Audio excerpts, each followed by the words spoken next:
이 사진에 보이는 것들 뭐로 보이나요? 혹시 전부 다 이끼로 보이진 않나요? 하지만 사실 여기엔 이끼라고 부를 수 있는 생물이 없습니다. 예? 그럼 이걸 뭐라고 불러야 하나요? 오늘은 녹색 얼룩을 만드는 남세균, 녹조류, 지의류와 이끼의 차이에 대해 알아보겠습니다. 일단 이 생물들을 비교해보기 전에 어떤 특징이 있는지 간단하게 알아보죠. 남세균은 광합성을 통해 에너지를 얻을 수 있는 독립영양 그람음성 세균입니다. 독립영양과 그람음성에 대해 처음 들어보시는 분들이 있으실 텐데요. 쉽게 말해 독립영양은 에너지를 혼자서 생산하여 소비할 수 있는 영양 방식을 말하고, 그람음성은 세균을 분류하는 기준 중 하나입니다. 그람음성에 대해서는 저번 영상에 다루었으니 참고하시면 되겠습니다. 남세균은 각 개체마다 크기가 작고 형태가 매우 다양하며 수가 많아지면 녹조를 일으키거나 다른 곳에 부착해 이런 형태를 갖습니다. 더 나아가 부착해서 생물막을 이루어 오랜 시간이 지나면 스트로마톨라이트를 이루기도 하죠. 녹조류는 엽록소를 가진 독립영양 진액 생물 중 특정 분류군에 속하는 분류군을 말합니다. 이들은 약 22,000종이 있으며 대부분 단세포 생물입니다. 녹조류에 속하는 대표적인 종으로는 클로렐라, 볼복스, 파레 등이 있습니다. 이 중 미생물 크기의 녹조류들은 남세균처럼 녹조뿐만 아니라 물에 잠긴 구조물 표면에 붙어 생물막을 이루기도 합니다. 지의류는 곰팡이인 진균 공생자와 녹조류나 남세균과 같은 광합성 공생자가 서로 공생하여 사는 형태를 말합니다. 여기서 지의류가 공생하는 형태는 진균 공생자가 보통 아래에 기반을 다지고 그 위에 광합성 공생자가 위치해 있습니다. 그래서 대체로 다른 생물에 비해 채도가 낮은 색을 지니고 있습니다.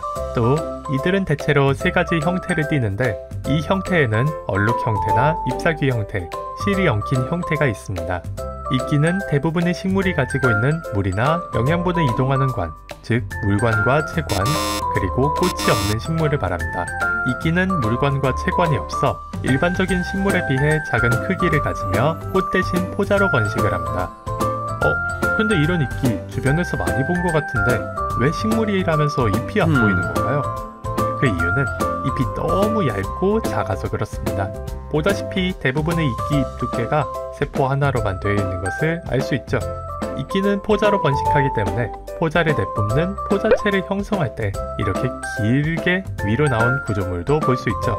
이끼의 형태로는 이렇게 다양하게 있습니다.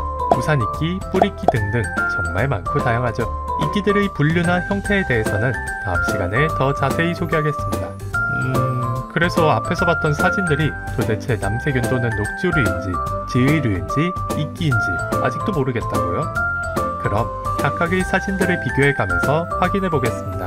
남세균과 녹조류는 녹조를 일으키기도 하지만 물에 잠긴 구조물에 생물막을 형성하기도 합니다. 특히 이들이 만든 생물막은 물에서 잘 뭉쳐있기 위해 끈적하고 지저분하게 생겼고, 이것이 대부분의 호수나 바다 연안에서 물고기 떼죽음이나 악취 등을 일으키곤 하죠. 색은 환경에 따라 옅거나 짙은 갈색이나 녹색을 띱니다. 지의류는 다양한 형태를 가지고 있지만 우리가 주로 보는 지의류들은 이렇게 나무나 돌의 얼룩처럼 엄청 얇게 붙어있는 형태를 가집니다. 그리고 기반에 진균이 있기 때문에 대체로 채도가 낮은 색을 띠며 녹색뿐만 아니라 정말 다양한 색을 가집니다. 여기엔 보통 회색, 검은색, 빨간색, 노란색 등의 색이 있습니다. 지의류는 대체로 육상에 살고 있으므로 나무나 돌에서 많이 볼 수 있습니다. 이끼들은 멀리서 보면 이렇게 생겼는데요. 자세히 확대하면 앞에서 설명한 잎과 포자체를 가지므로 지의류보다는 약간 볼록한 형태의 채도가 높은 짙은 녹색을 띱니다. 또 이끼들은 촉촉하고 음지인 나무로 가려진 곳이나 강가에서 주로 자랍니다. 오늘은 이렇게 녹색을 띠는 얼룩 형태를 가지는 생물들, 남세균, 녹조류, 지의류, 이끼에 대해 알아보았습니다. 멀리서 볼 땐 비슷해 보였지만 가까이서 보면 큰 차이가 있다는 것 이젠 아시겠죠? 작은 미생물을 크게 경험하다. 지금까지 작은 세상이었습니다. 감사합니다.